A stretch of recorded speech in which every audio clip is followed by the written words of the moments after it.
Usually पॅरेंटला वाटतं की माझ्या मुलाने एका जागेवर बसावं, 1 तासभर तरी ॲटलीस्ट बस बाबा, अभ्यास कर बाबा, अशी अपेक्षा असते. पण काही मुलं जे असतात ना, त्यांची कायनेस्थेटिक पर्सनॅलिटी असते. मग ते अभ्यास करताना असे थोडंसं हलट-डुलट करणार, पेन्सिल तरी हलवणार, पाय तरी बरोबर. हलवणार. पण त्यांचं बायबोन पॅटर्न ते असल्यामुळे ना, ते त्याच पॅटर्ननी त्या लक्षात लवकर ठेवतात अभ्यास अच्छा. केलेलं.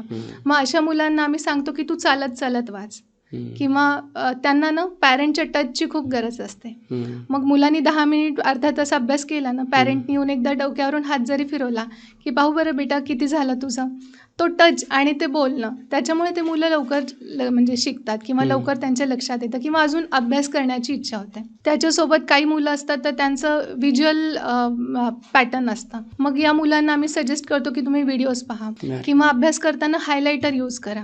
हायलायटरनी काय होतं, तर मेन डेफिनेशन एका कलरनी हायलाईट केली, सब डेफिनेशन दुसऱ्या कलरनी, की पॉईंट्स जे आहेत, कीवर्ड्स आहेत ते हायलाईट केले. मग एक्झामच्या वेळेस काय होतं की जर एखादा क्वेश्चन आलेला आहे तर क्वेश्चन आला की लगेच आपल्या लक्षात येतं की हां, मी यांनी रेड कलरनी याला हायलाईट केलं होतं. मग बरोबर ते आन्सर त्यांना लिहिण्यासाठी मदत होते. याचप्रमाणे काही जण ऐकून छान अभ्यास करतात. मग त्यांचं ऑडिटरी पॅटर्न जर असेल तर मग त्या मुलांना आपण सजेस्ट करतो की तू अभ्यास करताना थोडंसं मोठ्यांनी म्हण की तुझा आवाज तुझ्या कानात जाईल. ओके. हां, आणि अगदीच छोटी मुलं असतात तर आम्ही त्या पॅरेंटला म्हणतो की बाबा त्याला तेव्हा इच्छा नाही होते ना, त्याला जवळ बसवा आणि तुम्ही वाचून दाखवा. ओके. किंवा ऑडिओ बुक्स सुद्धा आहेत. हो, अगदी. तर ते सुद्धा ते प्रेफर करू शकतात. तर मग हा अभ्यासाचा पॅटर्न जर आपल्याला कळाला आपल्या मुलांचा कोणता आहे, तर आपण त्याप्रमाणे त्यांना अभ्यासाची पद्धत हे करून जास्तीत जास्त डेव्हलपमेंट करू शकतो.